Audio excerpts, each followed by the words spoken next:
Ya, Assalamualaikum warahmatullahi wabarakatuh dan selamat sejahtera.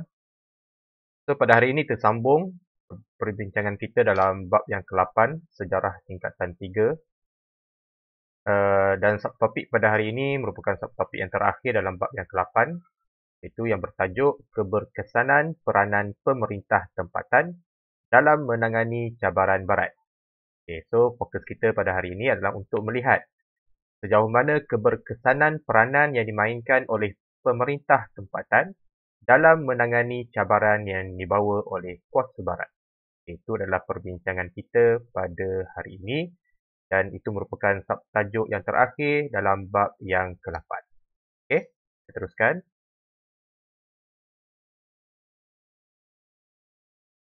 Okey. Peranan pemerintah tempatan dan pembesar berjaya membawa kemakmuran dan melambatkan perluasan kuasa British.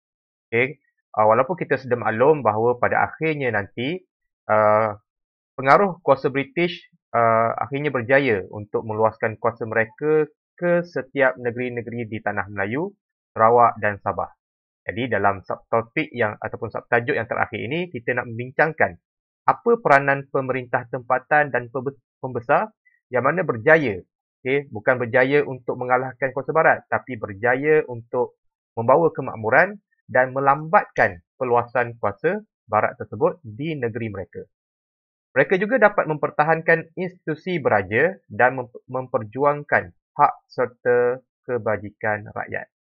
Okey, jadi dalam subtajuk ini kita akan membincangkan beberapa perkara seperti mana carta yang dipaparkan dalam skrin, iaitu keberkesanan peranan pemerintah tempatan dalam menangani cabaran barat. Yang pertama, kita akan lihat dari segi kemakmuran negeri yang telah dibawa oleh pemerintah. Yang kedua, melambatkan perluasan kuasa British. Bagaimana peranan pemerintah ni dapat melambatkan perluasan kuasa British. Yang ketiga, kemajuan pendidikan yang dibawa. Yang keempat, penubuhan Regimen Askar Melayu Diraja. Okey, dari segi melambatkan perluasan kuasa British, iaitu melantik pegawai-pegawai takbir Melayu dan juga mempertahankan institusi beraja. Itu antara perkara yang kita akan bincang dalam subtajuk yang keempat ini. Okey, kita lihat yang pertama, kemakmuran negeri. Okey, kita bincang, kita akan masuk melalui setiap negeri di Tanah Melayu, beberapa negeri di Tanah Melayu. Kita akan lihat apa kemakmuran yang dibawa di setiap negeri. Okey, yang pertama kita lihat negeri Johor. Pemodenan pentadbiran dan ekonomi telah menarik ramai pelabur asing dalam sektor pertanian komersial seperti lada hitam dan gambir. Motif lada hitam dan gambir dijadikan sebagai awan larat pada semua peralatan istana dan kerajaan. Okey, yang mana lada hitam dan gambir ni menjadi awan larat ni sebagai simbol pada semua peralatan istana dan kerajaan negeri Johor. Yang kedua di Perak, Tengku Menteri Ngah Ibrahim telah memajukan pelombongan biji timah sehingga menjadikan Perak sebagai pengeluar utama biji timah dunia. Maknanya peranan Tengku Menteri Ngah Ibrahim ini sangat besar sehingga kan Perak menjadi sebuah negeri yang popular di peringkat dunia dari segi pengeluaran biji timah. Itu di negeri Perak. Di negeri Kedah, Kedah mengalami pembaharuan pentadbiran di bawah pemerintahan Sultan Abdul Hamid Halim Shah dan Perdana Menteri Wan Muhammad Saman. Kedah dikenali sebagai negeri jelapang padi. Kedah merupakan sebuah negeri, kalau kita belajar geografi pun, Kedah merupakan sebuah negeri yang kaya dengan tanaman padi dan antara usaha yang dilakukan oleh pemerintah di negeri Kedah antaranya adalah dengan membina sebuah terusan yang panjang yang dikenali sebagai terusan Wan Mak Saman yang dibina semasa pemerintahan Perdana Menteri atau Menteri Besarnya iaitu Wan Muhammad Saman. Okey. Di Sabah dan Sarawak pula, kewujudan pelabuhan seperti Kota Batu, Sandakan, Kuching, Santubong, Kutai dan Sambas membuktikan penduduk Sabah dan Sarawak terlibat dalam kegiatan perdagangan. Dagangan utama bahan mentah, hasil hutan dan hasil laut, dan Sarawak mengeksport utama emas, antimoni dan sagu. Sabah pula merupakan pengeluar utama hasil hutan seperti kapur barus, sarang burung dan juga mutiara. Itu antara kemakmuran negeri yang berlaku di negeri-negeri Melayu. Yang kedua dari segi melambatkan perluasan kuasa British, Undang-Undang Tubuh Kerajaan Johor dan Undang-Undang Bagi Diri Terengganu berjaya membantutkan cita-cita British meluaskan kuasa ke negeri tersebut. Dengan adanya Undang-Undang Tubuh ini, maka British tidak ada peluang, tidak ada kuasa untuk meluaskan kuasa dengan mudah. Kerana kedua-dua negeri ini mempunyai undang-undang tubuhnya yang tersendiri. Yang mana dalam undang-undang itu sendiri telah melarang negeri ini ditadbir oleh kuasa barat.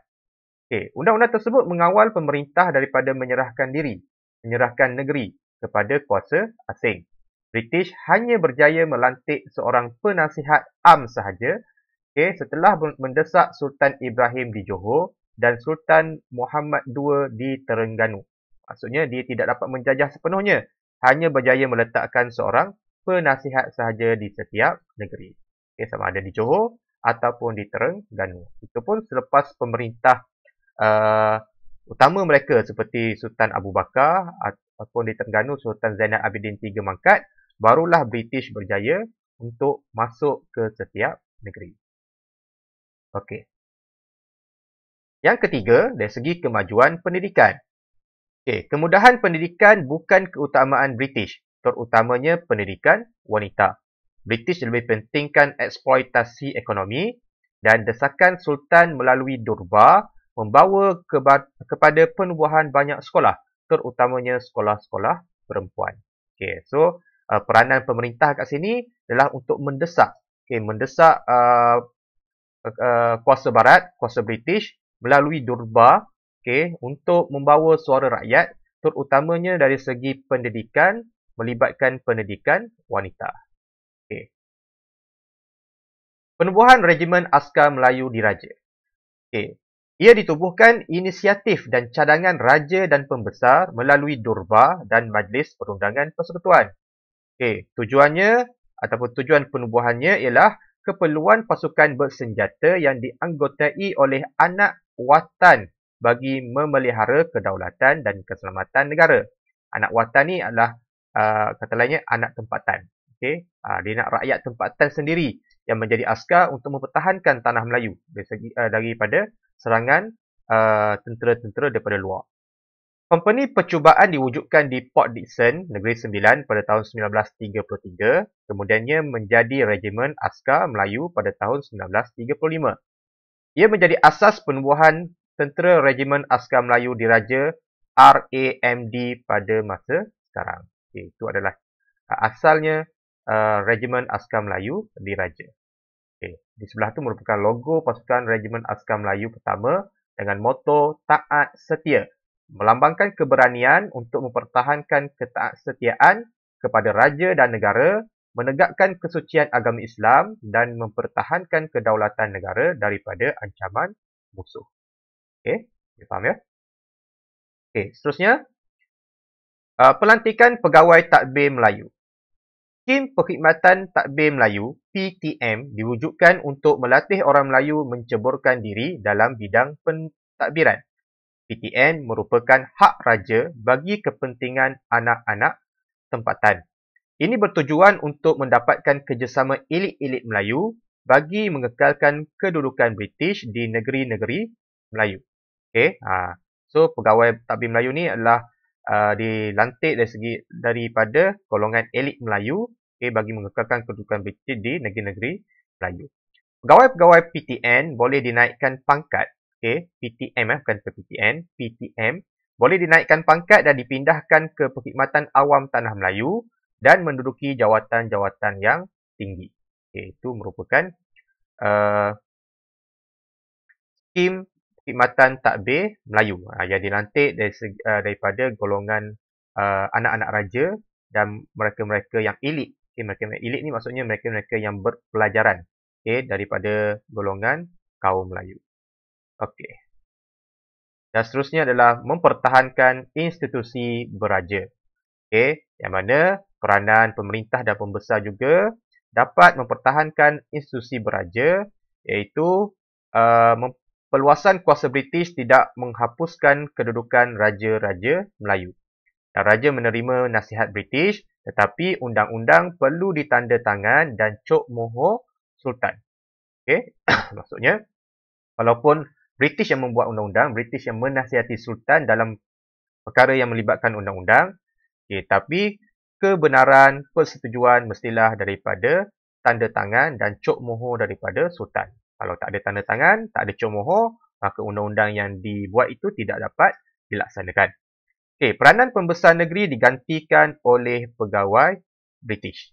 Walaupun bagaimanapun, peranan pembesar negeri diganti dengan pegawai British. Tapi, Raja masih lagi merupakan kuasa yang tertinggi di setiap negeri. Okey. Kita lihat di sebelah tu. Sistem beraja telah menjadi benteng penghalang menyukarkan British melakukan penjajahan mutlak. British sekadar berupaya memperkenalkan sistem residen, satu bentuk penjajahan tidak langsung yang masih mengekalkan kedaulatan Raja Melayu. Pada ketika itu, British tidak dapat menjajah sepenuhnya sebenarnya tanah Melayu. Bukan British yang mentadbir tanah Melayu sepenuhnya. Bukan dia yang menjadi ketua. Tapi hanya berjaya meletakkan seorang penasihat ataupun dengan jawatan residen untuk menasihati Sultan yang masih menjadi ketua di setiap negeri dalam perkara-perkara yang melibatkan pentadbiran kecuali agama dan adat istiadat Melayu sahaja. So secara kesimpulannya, sikap berani dan bijaksana Raja dan Pembesar Melayu menangani cabaran Barat wajar menjadi contoh nilai kepimpinan yang terbaik. Sebagai warga negara yang bertanggungjawab, kita perlu sentiasa memberikan taat setia kepada pemimpin untuk memajukan negara. Sikap permuafakatan dalam kalangan rakyat menyokong usaha penentangan oleh Raja dan Pembesar terhadap kuasa Barat menjadi kunci utama kejayaan menangani cabaran Barat. Bab kata pepatah, bulat air kerana pembentung, bulat manusia kerana muafakat. Jadi kesimpulannya, kita kenalah sentiasa bermuafakat.